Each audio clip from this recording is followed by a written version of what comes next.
Hello বন্ধুরা, welcome to নিহার্স kitchen. আজকে তোমাদের সাথে পালক পনির বানানোর এক অসাধারণ রেসিপি শেয়ার করছি। তোমাদের কাছে অনুরোধ ভিডিওটি স্কিপ না করে দেখার। চলো তাহলে স্টার্ট করি। বন্ধুরা, এবারে পালং শাক ও তার সাথে সর্ষের শাকগুলোকে ভালো করে ধুয়ে নিয়ে বেছে রাখা আছে। এবারে পালং শাকগুলোকে ফাইনলি কুচিয়ে নিচ্ছি ও তার সাথে সর্ষের শাকগুলোর ডালগুলোকে একটু ভেঙে নেব। তবে আমি এখানে পালং শাককে ব্লাঞ্চ করব না, তাই ভালো করে ধুয়ে নিয়ে পানি ঝরিয়ে রেখেছিলাম। বন্ধুরা দেখতে থাকো, খুব সুন্দর একটা পালক পনিরের রেসিপি তৈরি হবে।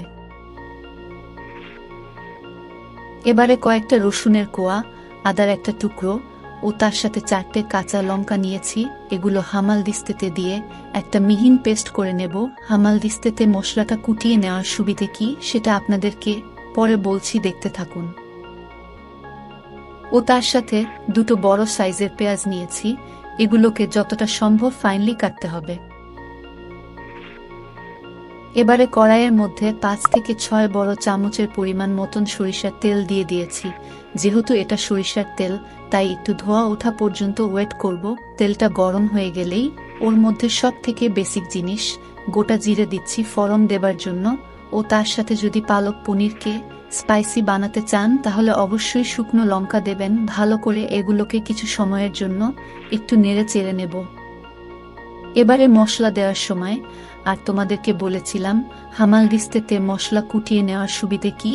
মশলাগুলোকে কুটানোর সময় আমি অল্প পরিমাণ পানি অ্যাড করেছিলাম, তাই যখন গরম গরম তেলের মধ্যে তোমরা এই পেস্টটা দেবে তখন পানিটা আদা ও কাঁচা লঙ্কাগুলোকে হেল্প করবে যাতে ওগুলো জ্বলে না যায়, আর রসুনগুলো হেল্প করবে পেস্টগুলোকে ভুনে যেতে।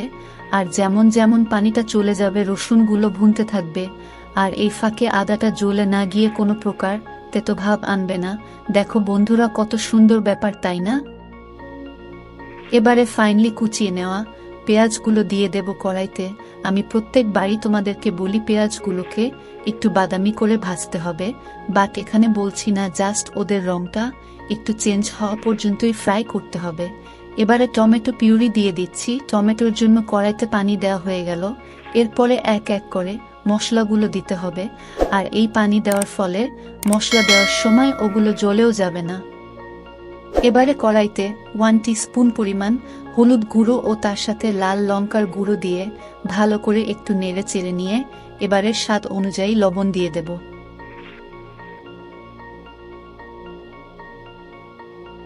দেখো বন্ধুরা, আমাদের পালক পনিরের বেস তৈরি হয়ে গেছে। ঠিক এই পর্যায়ে আমি এবার গোলমরিচ গুঁড়ো দিয়ে ভালো করে নেড়ে চেড়ে নেব। এবারে অনেকটাই পরিমাণে ধনে গুঁড়ো দিয়ে দিচ্ছি। বেশি পরিমাণে ধনে গুঁড়ো দিলাম কারণ পালক পনিরের মধ্যে ধনের স্বাদটা খুবই সুন্দর লাগবে। এবারে কড়াইতে আলতোভাবে সর্ষের শাক ও তার সাথে পালং শাকগুলো দিয়ে দিচ্ছি। তবে বন্ধুরা, এখানে খেয়াল রেখো, এখনই শাকগুলোকে নাড়াচাড়া করা যাবে না, কারণ কড়াই অনেকটাই গরম, আর বেশি নাড়াচাড়া করলে শাকগুলোকে ঝটকা লাগবে। তাই একটু ঢাকনা বন্ধ করে লো ফ্লেমে রেখে দেবে, আর ঢাকনাটা একটু গ্যাপ দিয়ে রাখবে যাতে স্টিমটা সাইড দিয়ে বেরিয়ে যেতে পারে। দেখো বন্ধুরা, জাস্ট কিছু সময় হয়েছে পালং শাকগুলোকে কড়াইতে দেওয়া, আর এখন ওর থেকে পানি ছাড়া শুরু হয়ে গেছে। আর বন্ধুরা, তোমরা হয়তো ভাবছো যে পালং শাককে ব্লাঞ্চ না করে আর মিক্সারে না পিষে এটা আবার কি রকম পালক পনিরের রেসিপি হবে কে জানে, আর ওর টেক্সচারটাই বা কি করে আসবে।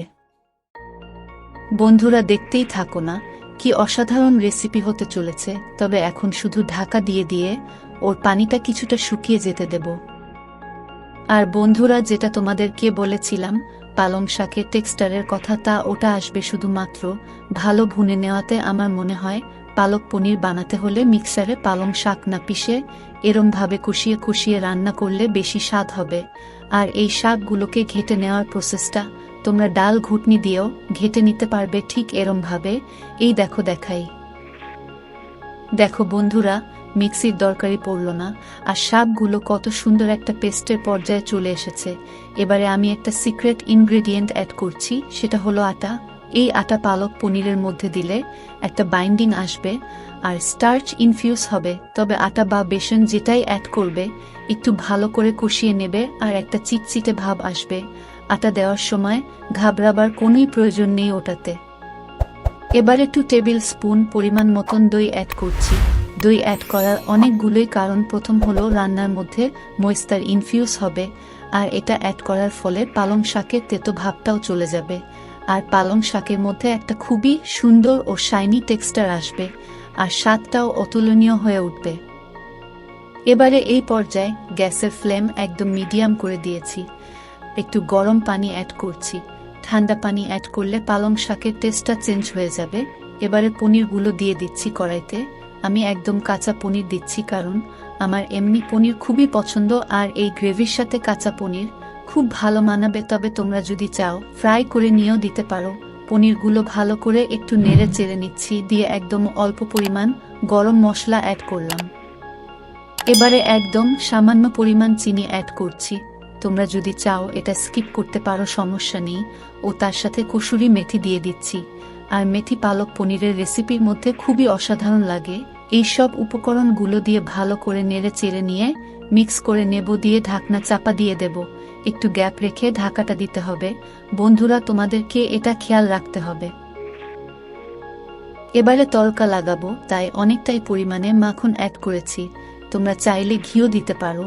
আর কয়েকটা কুচিয়ে নেওয়া রসুনগুলো দিয়ে দিচ্ছি, যাতে রসুন আর ঘি মিলে মিশে একটা সুন্দর সুবাস আসে পুরো পালক পনিরের থেকে। তবে এখন রসুনগুলোর কালার চেঞ্জ হওয়া পর্যন্ত ওয়েট করব। দেখো বন্ধুরা, রসুনের কালার চেঞ্জ হয়ে গেছে। এবারে ওর মধ্যে কাশ্মীরি লাল লঙ্কার গুঁড়ো দিয়ে দিচ্ছি। ভালো করে একটু মিক্স করে নিয়েই কড়াইয়ের মধ্যে দিয়ে দেব, দিয়ে ঢাকনা চাপা দিয়ে দেব। তবে বন্ধুরা, এখানে ঢাকার মধ্যে কোনোই গ্যাপ থাকবে না, দিয়ে রেস্টে রেখে দেব কিছু সময়ের জন্য। A few moments later. ঢাকনা খুলে নিচ্ছি। দেখো বন্ধুরা, কি সুন্দর লাগছে দেখতে, তাই না? আর টেক্সচারটাও একদম অপূর্ব হয়েছে। আর বেশি দেরি না করে প্লেটিং করে নেব। আর কেমন লাগলো তোমাদেরকে আজকের এই পালক পনিরের রেসিপি? তোমাদের ফিডব্যাক আমায় কমেন্ট করে অবশ্যই জানাবে। আর এরমভাবে একবার বাড়িতে বানিয়ে দেখো রেসিপিটা। তোমার হাতের এরম সুস্বাদু রেসিপি খেয়ে তোমাদের বাড়ির সবাই একদম মন্ত্রমুগ্ধ হয়ে যাবে, এটা আমি গ্যারান্টি দিয়ে বলতে পারি। আর বন্ধুরা, আমাদের চ্যানেল ভিজিট করে দেখতে পারো, নিশ্চয়ই কোনো নতুন ও লোভনীয় রেসিপি তোমরা পাবে। আর ভিডিওটি ভালো লাগলে লাইক ও তার সাথে আমাদের চ্যানেলটি সাবস্ক্রাইব করে আমাদের পাশে থেকো। ইনশাল্লাহ তোমাদের সাথে আবারও দেখা হবে খুব তাড়াতাড়ি একটা নতুন কোনো ভিডিওতে। ভালো থেকো সবাই, সুস্থ থেকো। আল্লাহ হাফিজ।